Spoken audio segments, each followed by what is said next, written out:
When debt creation becomes unsustainable, the bubble bursts. The war may not be an issue to many Americans, but an economic depression will be. Many think the U.S. is immune to any major financial trouble. There is unbound faith in the virtuosity of the Fed to avoid a serious recession. The Greeks had a word for this reckless arrogance, which inevitably leads nations and people to disaster. They called it hubris. It is the kind of supreme arrogance that causes an individual or a nation to boldly defy all the accumulated wisdom of the past, to ignore history, to break all the established rules and imagine themselves masters of fate.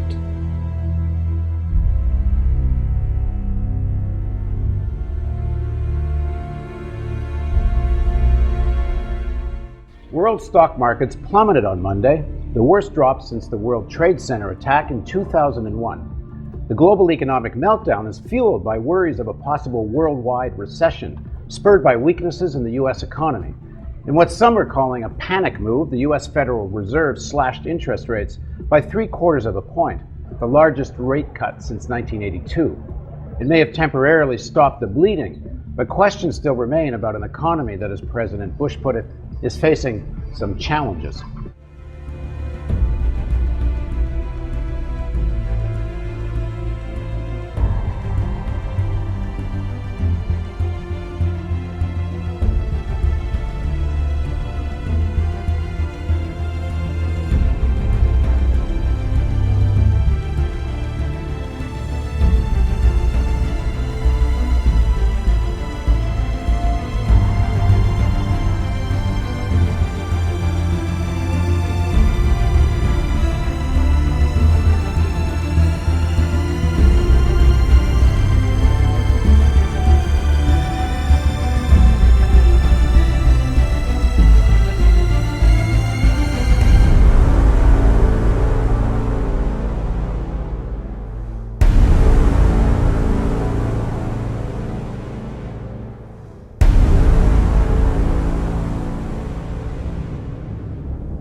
Underlying the crisis was the housing bubble, and it is clear that several policy decisions shaped the home mortgage market. Excesses in that market eventually led to a significant decline in home prices and a surge of loan defaults, which caused tremendous losses in the financial system, triggered a contraction of credit, and put many Americans, quite literally, out on the street.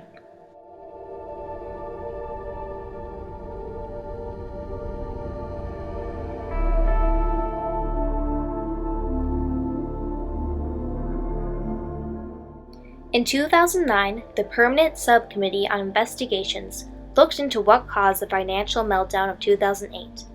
Their consensus was that high-risk mortgage lending, investment banking abuses, inflated credit ratings, and regulatory failures were main factors in the recession. Overall, extreme leniency in the mortgage lending market, coupled with risky financial decisions made by investment banks and overzealous consumer spending, combined to cause the downturn.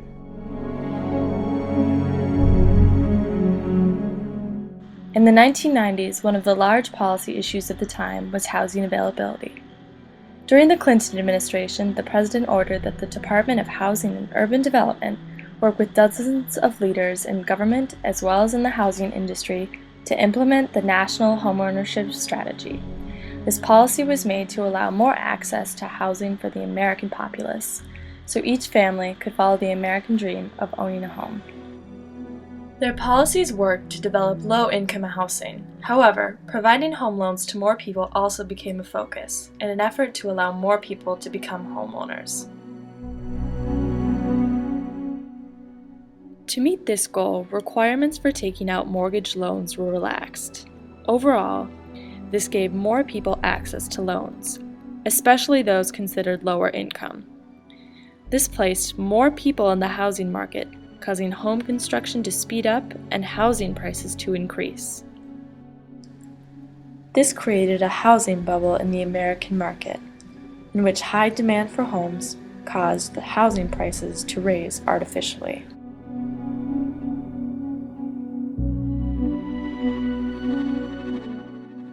These mortgage loans were often risky in the long term. During the 90s and 2000s, exuberant spending had become the norm, with a 350% increase in credit spending, while only a 188% increase in income. Americans were spending money they didn't have, leaving them open to financial troubles. For the banks, one financial misturn from their homeowners could be disastrous.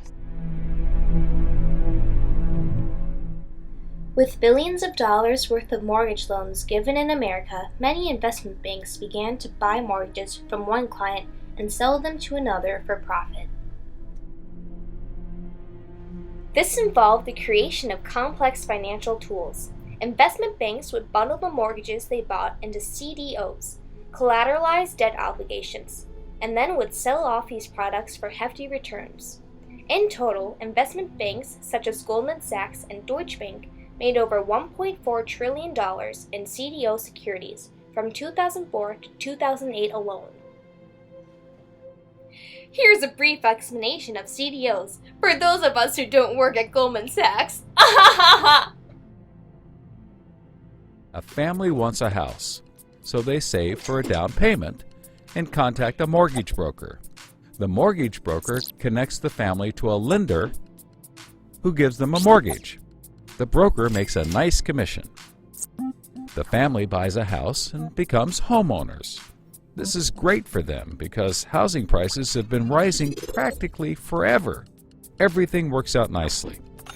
One day, the lender gets a call from an investment banker who wants to buy the mortgage. The lender sells it to him for a very nice fee.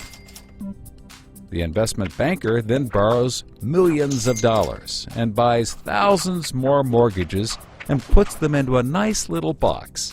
This means that every month he gets the payments from the homeowners of all the mortgages in the box. Then he sicks his banker wizards on it to work their financial magic, which is basically cutting it into 3 slices: safe, okay, and risky. They pack the slices back up in the box and call it a collateralized debt obligation, or CDO. A CDO works like 3 cascading trays.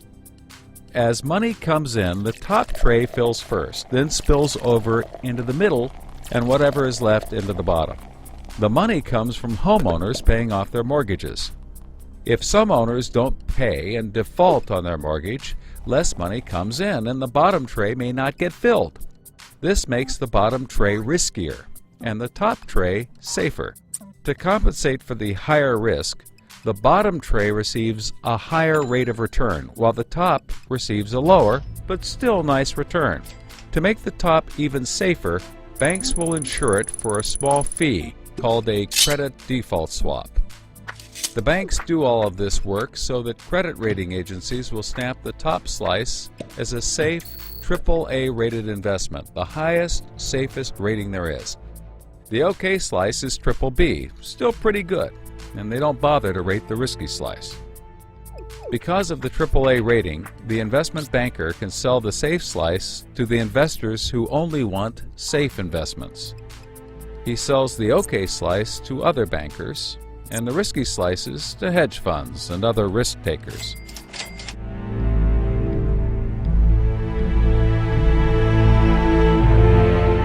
CDOs were often ignored by government regulators and in fact were very hard to regulate due to the confusing nature of the tool itself. CDOs also involved more risk than their credit ratings would indicate, with many Americans buying more than their income would allow, in combination with the poorly regulated subprime loans given to many lower-income people. The banks were a rain shower of loan defaults and home foreclosures away from drowning.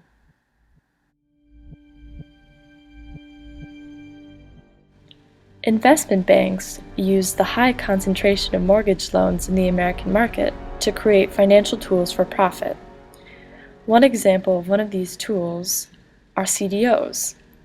Before being sold, CDOs were rated to show the buyer if their investment was safe. Overall, the CDOs received great ratings, with the prime portion of the tool receiving AAA ratings. However, these ratings were misleading. Credit rating agencies were paid to give the investment bank's financial tools or products good ratings. The actual risk of investments such as CDOs was not disclosed. Many people across the world bought CDOs and other mortgage products from these banks. The improper rating given to financial products such as CDOs were a result of the greed of investment banks, and certainly these incorrect ratings helped the banks sell many risky financial products that would cause the Great Recession. The Great Recession was a financial crisis caused by regulatory failures. Deregulation of the mortgage industry placed many subprime loans in the mortgage market and allowed a large number of loans to enter the U.S. economy. These factors created an artificial increase in housing prices, creating a bubble that would pop in the 2008 recession. This extreme saturation of mortgage loans in the market led investment banks, who were filled with greed, to produce supposedly safe financial products for profit. This crisis could have been avoided had more regulation of the mortgage and investment banking industries taken place. However, as a whole, plain old American greed brought the recession to the level of severity in our economy.